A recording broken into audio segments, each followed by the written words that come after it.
आसानी से आपको पढ़ना है और हर चैप्टर से ये कनेक्ट रहेगा। जिसको जीओसी आ गई समझो उसको ऑर्गेनिक में कोई दिक्कत नहीं आने वाली, ठीक है ना। तो जीओसी होता क्या है, स्टेप बाय स्टेप एक्सप्लेनेशन, इसको रिएक्शन मैकेनिज्म बोलते हैं। Reaction mechanism, step by step, step by step explanation of reaction is known as reaction mechanism। ठीक है, स्टेप बाय स्टेप जो एक्सप्लेनेशन कहते हैं उसे रिएक्शन मैकेनिज्म कहते हैं। यह एक हाइपोथेटिकल कॉन्सेप्ट है। It is hypothetical concept. Hypothetical concept का मतलब, आप सपोज करो बगल वाला कमरा है, उसमें कोई रिएक्शन हो रही है, तो अपने यहाँ से एक कल्पना कर सकते हैं, सोच सकते हैं कि ऐसी ऐसी बातें इसमें हुई होगी, कोई रिएक्शन कर रहा होगा, किसी के ऊपर अटैक हो रहा होगा, ये इंटरमीडिएट बना होगा, ये प्रोडक्ट बना होगा, ऐसा आपने सोच सकते हैं। ऐसा कुछ इसमें कंफर्म नहीं है, हो सकता है वो सही हो सकता है वो गलत हो। तो स्टेप इट इज़ क्या है, हाइपोथेटिकल कॉन्सेप्ट। ठीक है, इसमें जो टर्म आएगा रिएक्टेंट होगा,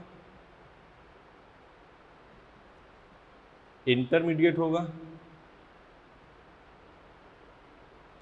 और ये क्या होगा, प्रोडक्ट। रिएक्टेंट, इंटरमीडिएट और प्रोडक्ट।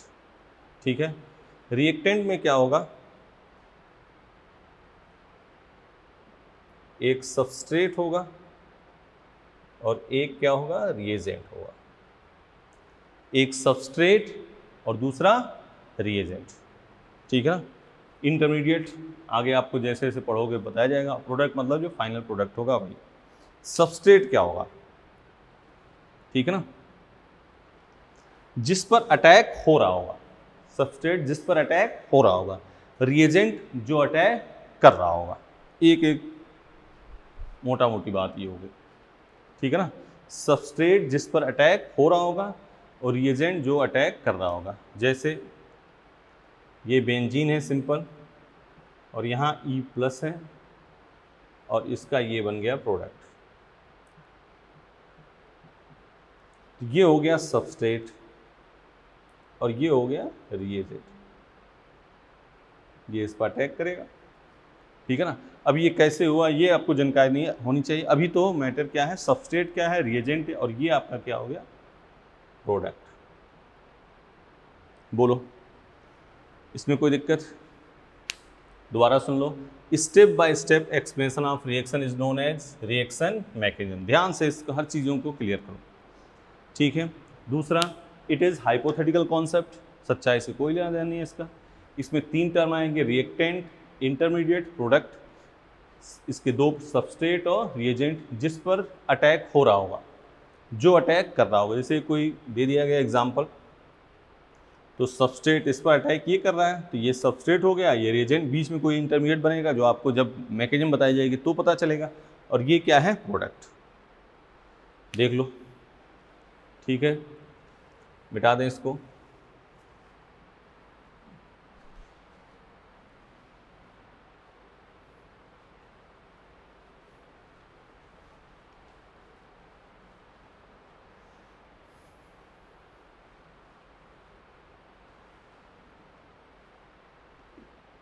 अब देखो, आप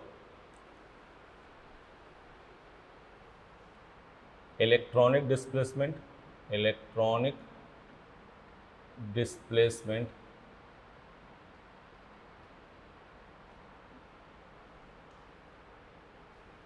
परमानेंट इफेक्ट और टेम्परेरी इफेक्ट। कौन सा इफेक्ट, परमानेंट और टेम्परेरी।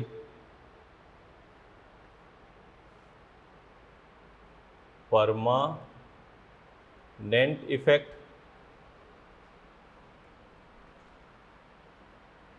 और एक टेम्परेरी इफेक्ट। परमानेंट में कौन कौन से आएंगे? इंडक्टिव इफेक्ट,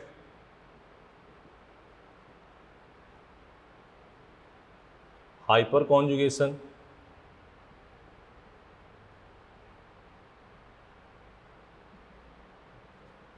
और रेजोनेंस।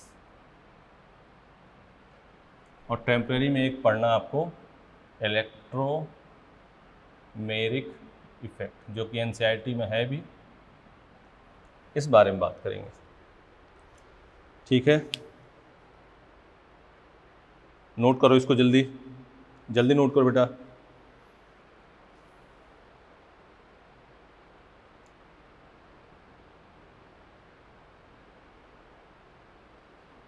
हो गया, नोट कर लिया?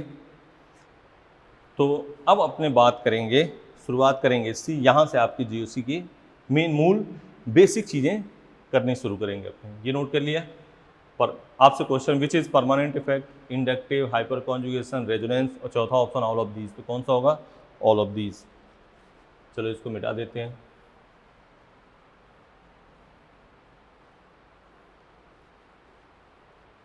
ठीक है ना? अब शुरुआत करते हैं आज की काम। इंडक्टिव इफेक्ट, इंडक्टिव इफेक्ट, इसको लिखवाएंगे एक एक करके, पहले इसको समझ लो। ठीक है, इंडक्टिव इफेक्ट आएगा किसकी वजह से? इंडक्टिव इफेक्ट किसकी वजह से होगा? तो इलेक्ट्रोनेगेटिव डिफरेंस की वजह से। क्या आएगा? इंडक्टिव। किसकी वजह से? इलेक्ट्रोनेगेटिव डिफरेंस की वजह से। ठीक है, कार्बन कार्बन कार्बन, यहाँ कोई ग्रुप है, अगर इसकी इलेक्ट्रोनेगेटिविटी अधिक होगी तो इलेक्ट्रॉन खींचेगा, और इसकी इलेक्ट्रोनेगेटिविटी कम होगी तो इलेक्ट्रॉन ये खींचेगा, ये मतलब देगा। ठीक है ना? सपोज करो, देख लिया, अगर इसकी इलेक्ट्रोनेगेटिविटी अधिक है तो ये खींचेगा, खींचेगा तो सपोज करो यहाँ पे 100 इलेक्ट्रॉन है। कितने हैं? 100 इलेक्ट्रॉन। इसने खींचा तो यहाँ 99 हुआ, 97, 96, ऐसे करते करते 10, 9, 1, किसको अप्रोच करेगा? ये 0 को। तो यहाँ कौन सा होगा?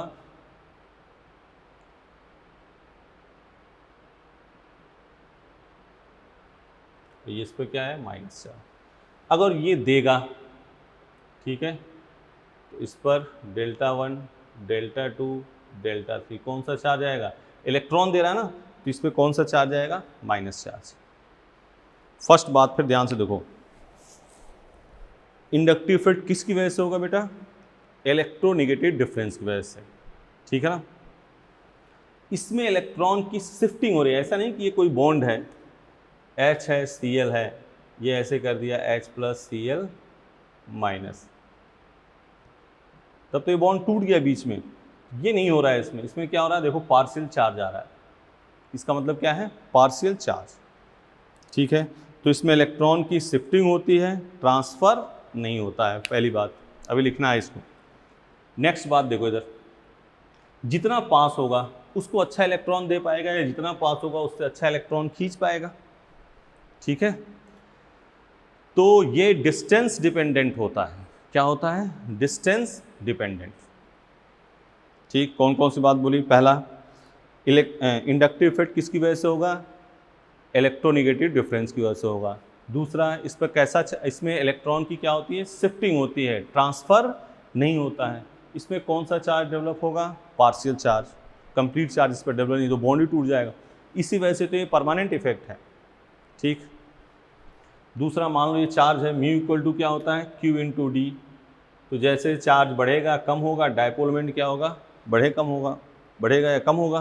तो यह फिजिकल प्रॉपर्टी को चेंज कर सकता है। ये जनरली किस में होगा? सिग्मा बॉन्ड में। इसमें कहीं कोई पाई बॉन्ड है? जनरली पाई बॉन्ड में नहीं होता है। ठीक, डिस्टेंस के ये क्या है? डिपेंडेंट है। ठीक है ना? तो इंडक्टिव इफेक्ट ये कितने टाइप का होगा? 2 टाइप्स के, एक -I, एक +I। पहले इंडक्टिव इफेक्ट की डिफिनेशन लिखो। लिखो, इट इज परमानेंट। लिखो, it is permanent, it is permanent but, it is permanent but slight shifting It is permanent but slight shifting of shared electron due to electronegative difference. It is permanent but slight shifting of shared electron due to electronegative difference. It is permanent but slight shifting of shared electron due to electronegative difference. ठीक है, सही है। अगला point star बना के लिखते जाओ। अगला point, it was first introduced by Ingold. ये साइंटिस्ट का नाम है। It was first introduced by Ingold. ठीक है, अगला point, it is distance dependent. ठीक है ना, inductive effect inversely proportional to distance. It is distance dependent. सही है, बोलो। अगली बात, it occur in, it is generally occur in, लिखना, it is generally occur in, it is generally occur in sigma bond. It is generally occur in sigma bond. ठीक है, it is generally occur in sigma bond. बोलो, सही है। अगली बात, it also change physical properties. ठीक है ना, डायपोलमेंट है, सॉल्बिलिटी है, इन सब चीज़ों को चेंज करेगा। सही है, बोलो क्या क्या बात कही। इंडक्टिव इफेक्ट क्या होगा, किसकी वजह से होगा, इलेक्ट्रोनेगेटिव डिफरेंस की वजह से। एक पॉइंट, हाँ, इसमें एक लाइन और लिख लो। In inductive effect shifting of electron occur not transfer. In inductive effect shifting of electron occur not transfer. In inductive effect shifting of electron occur not transfer. ठीक, तो मेन मूलभूत बात क्या क्या बात बताई गई, सुनो। यह किसकी वजह से होगा, इलेक्ट्रोनेगेटिव डिफरेंस की वजह से होगा, एक बात। दूसरी, इसको किसने इंट्रोड्यूस किया था, इनगोल्ड ने। यह जनरली किस में होता है, सिग्मा बॉन्ड में। ठीक है ना, यह फिजिकल प्रॉपर्टी को क्या करता है, चेंज करता है। ठीक है ना, यह डिस्टेंस क्या होता है, डिपेंडेंट होता है। और इंडक्टिव इफेक्ट, एक लाइन और लिख लो, इट इज परमानेंट इफेक्ट। लिखवा दिए पहले भी, इट इज परमानेंट इफेक्ट। बोलो, हो गया, मिटा दो इसको, मिटा दें सब बातें। किसकी वजह से होगा इंडक्टिव इफेक्ट, किसकी वजह से होगा बेटा, इलेक्ट्रोनेगेटिव डिफरेंस की वजह से होगा। इसमें इलेक्ट्रॉन की शिफ्टिंग होती है, ट्रांसफर नहीं होता है। यह जनरली किस में होगा, सिग्मा बॉन्ड में, पाई बॉन्ड में नहीं होगा। अगली बात, यह फिजिकल प्रॉपर्टी को क्या करता है, चेंज करता है। यह, ठीक है, डिस्टेंस डिपेंडेंट बात हो गई। इट इज परमानेंट इफेक्ट, इसमें इलेक्ट्रॉन की शिफ्टिंग होती है, ट्रांसफर नहीं होता है। बिल्कुल सही। अब लिखो, it is two types. It is two types. पहला, negative inductive effect, minus I effect. दूसरा, पॉजिटिव इंडक्टिव इफेक्ट, क्या हो गया, प्लस आई इफेक्ट। बोलो, नेगेटिव इंडक्टिव इफेक्ट और पॉजिटिव इंडक्टिव इफेक्ट। ठीक है, हेडिंग डाल दो, नेगेटिव इंडक्टिव इफेक्ट, इसको मिटा दें। हेडिंग डाल दो आप, नेगेटिव इंडक्टिव इफेक्ट। इस पर थोड़ी बात करेंगे। नेगेटिव माइनस आई इफेक्ट, ठीक है ना। देखो इसमें यहाँ कोई ग्रुप है, ये इलेक्ट्रॉन को क्या करेगा, खींचेगा। हाँ, एक लाइन और लिख देना, in inductive effect partial charge develop, लिखना उसको, उसमें लिख लो एक line, in inductive effect partial charge develop, partial charge develop, in inductive effect partial charge develop, ठीक है। डेल्टा 3 2 1 और इसको तो क्या आ गया -7। तो इंडक्टिव इफेक्ट जिसमें ग्रुप इलेक्ट्रॉन क्या करेंगे, खींचेंगे, वही क्या होगा, इंडक्टिव, ठीक है। लिख लो, लिखो इसमें definition, if the shared electron, if the shared electron are slightly shifted, if the shared electron are slightly shifted towards the group is known as inductive effect. If the shared electron are slightly shifted toward the group, if the shared electron are slightly shifted towards the group, ठीक है ना। Order of minus I effect,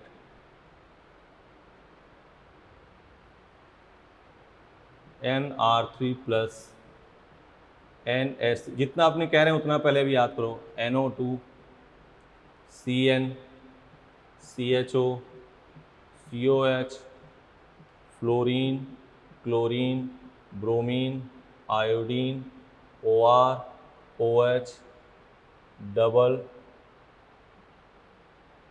triple bond double bond single bond और H, बहुत last में है triple bond double bond single bond H। Hydrogen को क्या कहते हैं, hydrogen is known as zero inductive effect, hydrogen is known as zero inductive effect. अब आज का काम क्या है आपका, सुन लो, अभी इतना ऑर्डर आगे भी लिखते रहेंगे, ये ऑर्डर आपको याद होना चाहिए। सबसे अधिक NR3 प्लस NH3 प्लस, हाँ प्लस चार्ज हट गया तो ये इसके बाद आ जाएगा भाई, ठीक है। तो अभी तो इसको फिर हम धीरे धीरे काम करेंगे, पहले तो अभी ये ऑर्डर आपको याद हो, NR3 plus NH3 plus NO2 CN CHO COH fluorine bromine iodine OR OH triple bond double bond single bond H। Hydrogen को क्या कहते हैं, जीरो इंडक्टिव इफेक्ट। देखो GOC हमने जो बात करी, GOC में बात करी पहले, स्टेप बाय स्टेप एक्सप्लेनेशन को क्या कहते हैं, रिएक्शन मैकेनिज्म। एक बात कही, इट इज़ हाइपोथेटिकल कॉन्सेप्ट, दूसरी बात कही, फिर इसमें कहा रिएक्टेंट इंटरमीडिएट प्रोडक्ट, रिएक्टेंट में सबस्ट्रेट और रिएजेंट, जिस पर आक्रमण होगा वो क्या होगा, रिएजेंट, जिस पर आक्रमण हो रहा होगा वो क्या होगा, सबस्ट्रेट, ठीक है। फिर नेक्स्ट बात करी हमने क्या,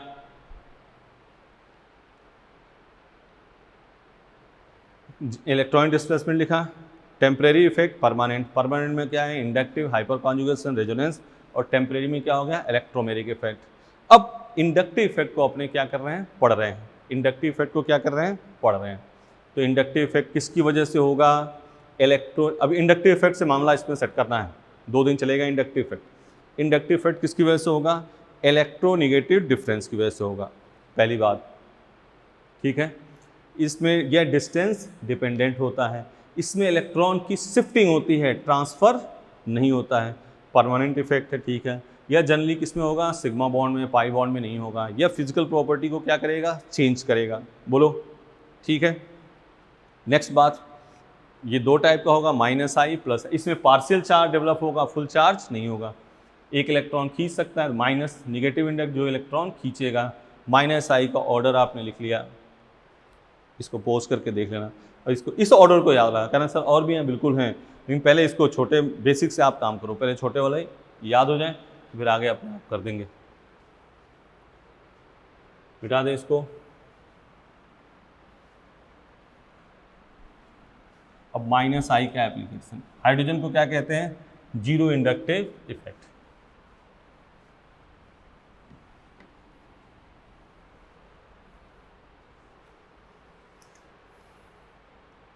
application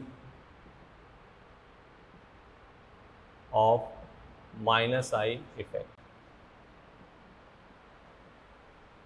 minus I is directly proportional to K. के याद है, फिजिकल में आता है, केमिकल इक्विलिब्रियम, आयनिक इक्विलिब्रियम में के पी के पढ़ते हो, तो minus I directly proportional to K, minus I acidity, K मतलब dissociation constant of acid, inversely proportional to p K, stability of carbon ion,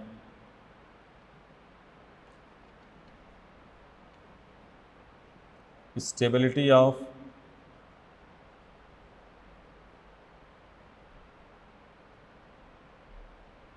carbocation mu के डायरेक्टली डायपोलोमेर।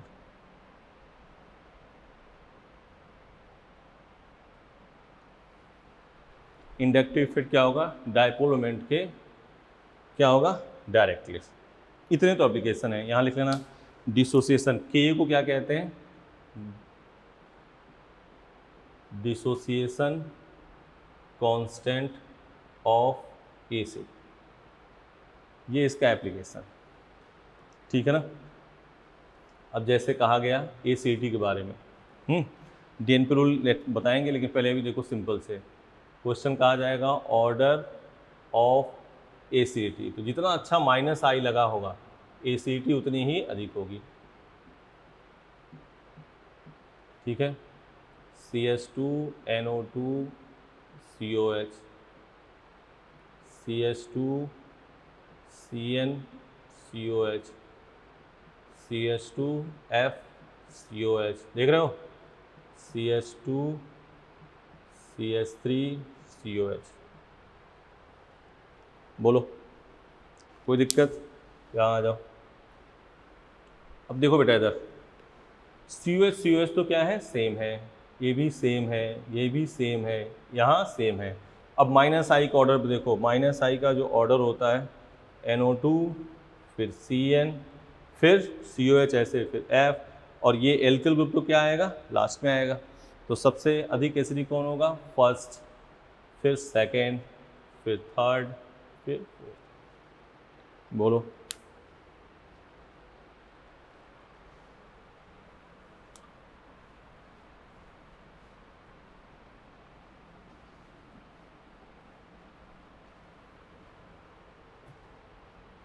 एक इसमें टर्म आता है DNP रूल।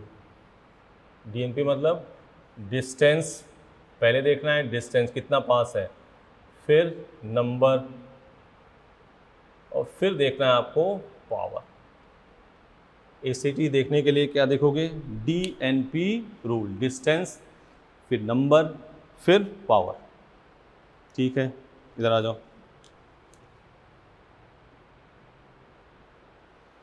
ये है, मान लो ये दे रखा है CCl3COH, और यहाँ पे है CNO2। अब CCOH तो दोनों में है, देख रहे हो ना, CCOH तो है, इसमें 3 Cl है, इसमें NO2 है, तो डिस्टेंस तो सब में बराबर है। इस कार्बन से 3 Cl लगे हैं, इस कार्बन से NO2 लगा है, डिस्टेंस तो बराबर है। नंबर, इसमें 3 Cl है, इसमें क्या है, 1 NO2 है। क्वेश्चन है ऑर्डर ऑफ एसिडिटी, तो डिस्टेंस तो सेम हो गई, अब क्या देखना है, नंबर, किसमें नंबर अधिक है, इसमें 3 Cl है, इसमें 1 ही NO2 है, तो फर्स्ट की एसिडिटी सेकंड से क्या होगी, अधिक होगी। पहले देखना है डिस्टेंस, फिर देखना है नंबर, फिर देखना है पावर।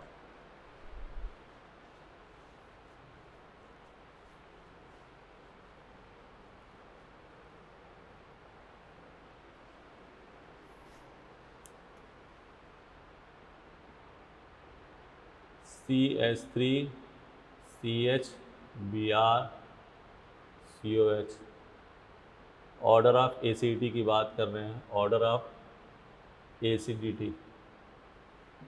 दूसरा है CH2Br CH2COH, तीसरा है CH3CH2COOH। यही है ऑर्डर ऑफ एसिडिटी।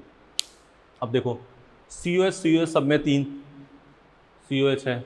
अब देखो यहाँ Br माइनस आई लगा है, यहाँ Br माइनस है, यहाँ कोई माइनस आई नहीं है। जनरली एल्किल ग्रुप है वो बहुत कम होता है, तो लास्ट में एल्किल ग्रुप को जनरली किस में लेते हैं, प्लस आई में।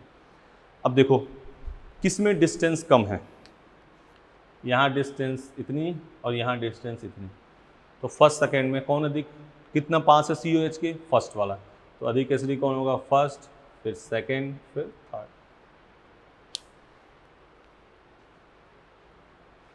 डिस्टेंस पहले देखनी है, फिर नंबर देखना है, और फिर नंबर सेम हो गया तो किसका माइनस आई इफेक्ट अधिक है।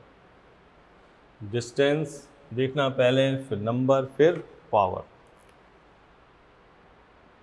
ऑर्डर ऑफ एसिडिटी CH2F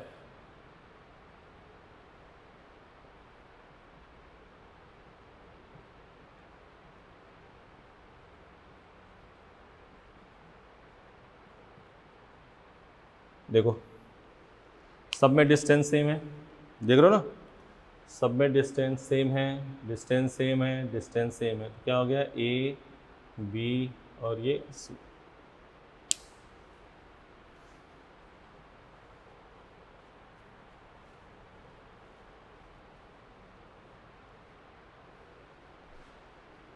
इधर देखो ऑर्डर ऑफ एसिडिटी, ये PMT में आया क्वेश्चन है इस टाइप का।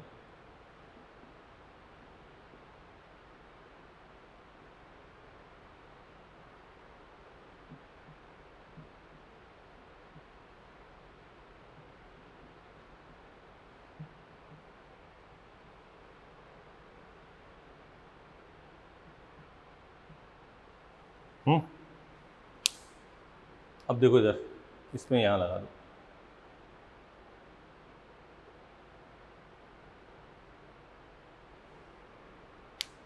COH, यहाँ O पास है, यहाँ O थोड़ा दूर है, यहाँ बहुत दूर है, तो सबसे अधिक फर्स्ट, फिर सेकेंड, फिर थर्ड।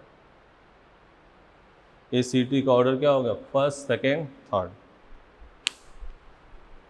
बोलो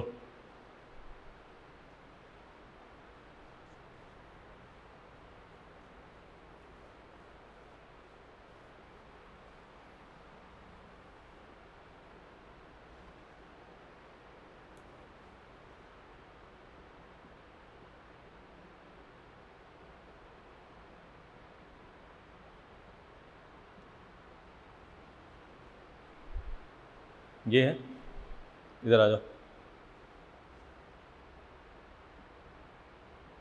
CH3CHFCOOH, CH2Br CH2COOH, CH2F CH2COH। ये क्वेश्चन है, क्या बताना है, ऑर्डर ऑफ एसिडिटी, ठीक है ना। माइनस आई का ऑर्डर कल सबको याद होना चाहिए, सबसे अधिक NR3+, फिर NH3+, फिर NO2, फिर CN, फिर CHO, फिर COH, chlorine, bromine, iodine, OR, OS, triple bond, double bond, single bond, H। Hydrogen को क्या कहते हैं, जीरो इंडक्टिव। अब ये है COH, ये तो सब में है, यहाँ देखो F पास लगा है, यहाँ Br थोड़ा दूर, यहाँ Br दूर, तो सबसे स्ट्रॉन्ग कौन सा होगा, A, फिर C। ये देखो दोनों में डिस्टेंस सेम हो गई, लेकिन F और Br में किसका माइनस आई अधिक होता है, F का, ACB। बोलो सही है।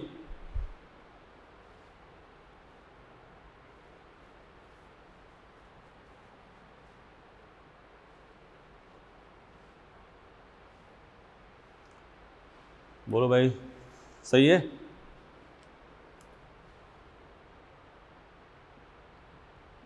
ऑर्डर ऑफ एसिडिटी, अब कई क्वेश्चन लिख दे रहे हैं तुम मुझे।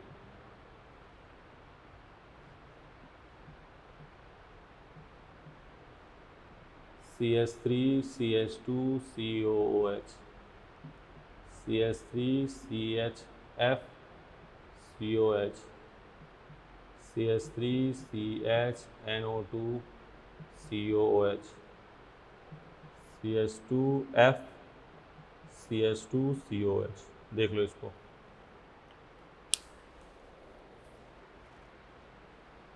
और ये किधर क्वेश्चन, तब तक इसको देखो, खुद करो।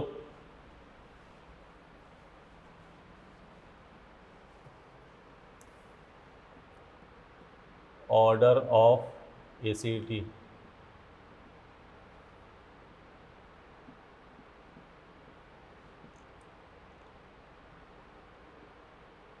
CH3 CH2 COH, CH3 CH OH COH, CH3 CH CN COH। ये है लोग। एक बार आज वाली बात, क्योंकि GOC स्टार्ट किया है, सब बच्चे ध्यान दो। GOC को रिएक्शन मैकेनिज्म भी कहते हैं, ये ऑर्गेनिक केमिस्ट्री का दिल है। फर्स्ट बात सुन लो, step by step explanation of reaction is known as reaction mechanism. It is hypothetical concept, reactant, intermediate, product. Reactant एक पे अटैक होगा, एक करेगा, सबस्ट्रेट और रिएजेंट, ठीक है। फिर electron displacement, permanent effect, temporary effect. Permanent में क्या होगा, इंडक्टिव आएगा, हाइपर कॉन्जुगेशन, रेजोनेंस, जो आज हमने इंडक्टिव शुरू कर दिया है। टेम्परेरी, इलेक्ट्रोमेरिक, 15 मिनट का काम है उसमें, बस इंडक्टिव इफेक्ट लिख दिया। इंडक्टिव इफेक्ट किसकी वजह से होगा बेटा, इंडक्टिव इफेक्ट किसकी वजह से होगा, इलेक्ट्रोनेगेटिव डिफरेंस की वजह से होगा। इसमें इलेक्ट्रॉन की शिफ्टिंग होगी, ट्रांसफ़र नहीं होगा, ठीक है। ऑर्डर आपको ध्यान रखना है, यह डिस्टेंस डिपेंडेंट होता है, इसमें पार्शियल चार्ज डेवलप होता है, यह जनरली सिग्मा बॉन्ड में होता है, इसमें distance dependent inversely proportional distance, यह फिजिकल प्रॉपर्टी को चेंज करता है, ठीक है। फिर अपने आगे एप्लीकेशन ऑफ -I क्या करता है, इंडक्टिव इफेक्ट होने से क्या क्या चीज़ों पे दिक्कत आएगी। Inductive effect, -I effect direct, अब दो टाइप का हो गया, -I और +I। -I के वैल्यू को बढ़ाएगा, के वैल्यू मतलब डिसोसिएशन कांस्टेंट ऑफ एसिड, के एक ऑर्डर कह दिया तो भी वही है। -I एसिडिटी के डायरेक्टली प्रोपोर्शनल, -I pKa के इन्वर्सली प्रोपोर्शनल। बोलो, -I डायपोल मोमेंट के डायरेक्टली प्रोपोर्शनल, ठीक है। -I stability of carbanion और inversely proportional to stability of carbocation. ये तो हो गई एप्लीकेशन। फिर हमने ये क्वेश्चन लिखा तुम्हारे सामने, कई क्वेश्चन लिखे, ये फाइनल 2 क्वेश्चन करना ही है, फिर आगे नेक्स्ट देखें जाए। ऑर्डर ऑफ एसिड, देखो ये सब में कॉमन है, ये कॉमन है, ये कॉमन है, ये कॉमन है, यहाँ लगा है F, यहाँ NO2, यहाँ F, ठीक है ना। पास कौन सा है, ये है, तो सबसे अधिक कौन हो जाएगा, थर्ड। फिर क्या हो जाएगा, सेकेंड, फिर फोर्थ, फिर first. Third, second, fourth, first, ठीक है। फिर इसमें आ जाओ, इसमें कोई दिक्कत, ये सब में, इसमें भी कॉमन है, इसमें भी कॉमन है, इसमें अभी सब और एसिडिटी क्वेश्चन मत करना। अभी जो सिंपल इंडक्टिव, जब अपने इंडक्टिव, हाइपर कॉन्जुगेशन, रेजोनेंस तीनों पढ़ लेंगे बेटा, तब एसिडिटी के फाइनल क्वेश्चन हम डालेंगे, हेडिंग एसिडिटी, फिर इसको पढ़ाएंगे 2 दिन तक। लेकिन अभी तो फिलहाल इंडक्टिव से कौन कौन से एसिडिटी, क्योंकि इंडक्टिव बहुत वीक इफेक्ट है। इस पूरे ऑर्गेनिक केमिस्ट्री में सबसे बड़ा रेजोनेंस, फिर हाइपर कॉन्जुगेशन, फिर इंडक्टिव, ठीक है।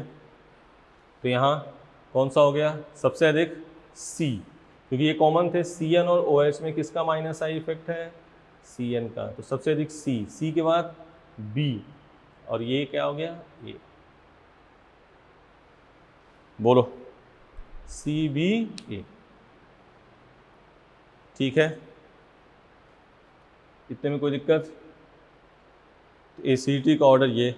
अब इस पर थोड़ी सी बात करते हैं अपने डायपोल मोमेंट की, एक्सेप्शन वगैरह की बात नहीं करें पहले।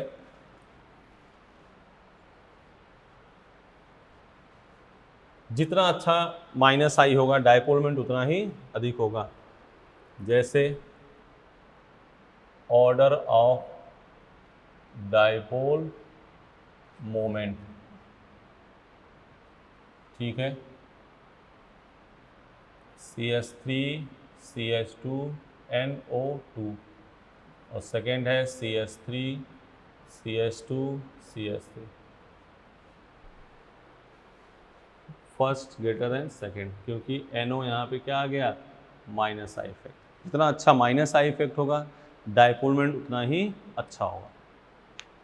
ठीक है, तो ऐसे इसमें एक्सेप्शन भी है, लेकिन एक्सेप्शन आपको धीरे जब सब ACT हो जाएगी तो आराम से 4-5 मैटर नोट करके लिखा के उसको आपको बताएंगे। ठीक है ना। इन्हीं क्वेश्चनों में के पूछे, सुन लो ध्यान से, के पूछे तो यही ऑर्डर होगा, पीके पूछे तो इसका उल्टा कर देना। के पीके ACT और के सेम ऑर्डर, पीके उसका अपोजिट, और जनरली डायपोल मोमेंट माइनस आई के डायरेक्टली, लेकिन एक्सेप्शन है इसमें। बोलो ठीक है।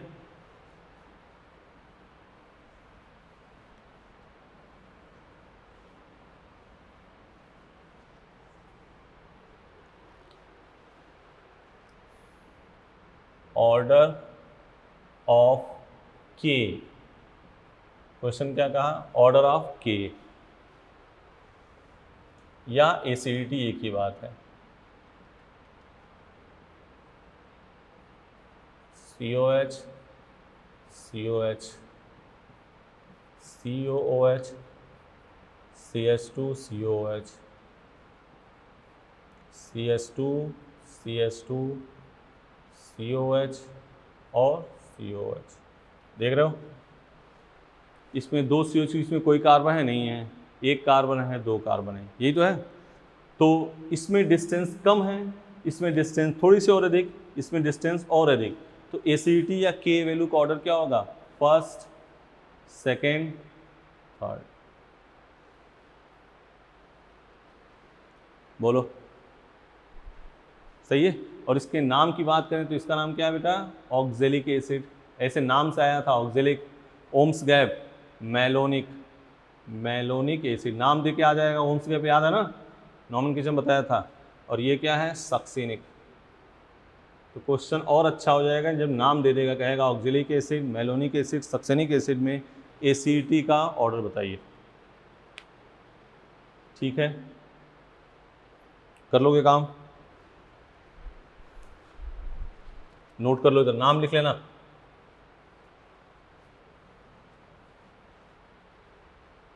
एक फाइनल और क्वेश्चन करते हैं, फिर नेक्स्ट क्लास में करेंगे, फिर देख लो इसको।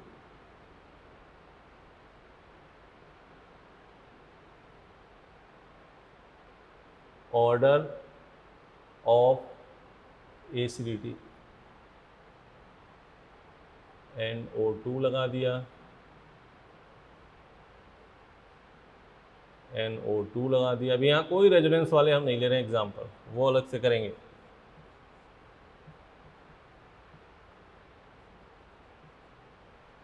सबसे अच्छा कौन होगा, फर्स्ट, फिर सेकेंड, फिर थर्ड।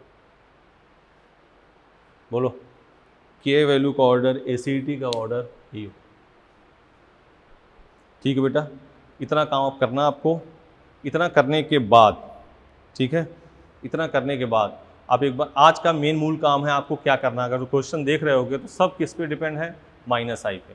तो माइनस आई का ऑर्डर आपको याद रहे। हाँ, रेजोनेंस वाली कोई बात नहीं की, माइनस आई का ऑर्डर याद रहेगा तो आप इसको कर लोगे। तो आज आपको पहला दिन है GOC का, तो क्या याद करना है, माइनस आई का ऑर्डर। माइनस आई का ऑर्डर याद रहेगा तो अपने इसको करने में कोई हिचक, कोई भी दिक्कत नहीं आएगी।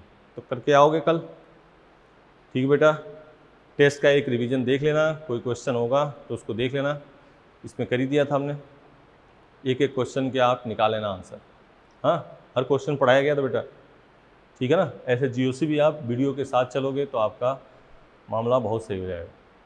ठीक है, तो आप इसको कर लो, करने के बाद इसके आगे कंटिन्यू करेंगे। लेकिन आज का मूल काम क्या है, माइनस आई का ऑर्डर।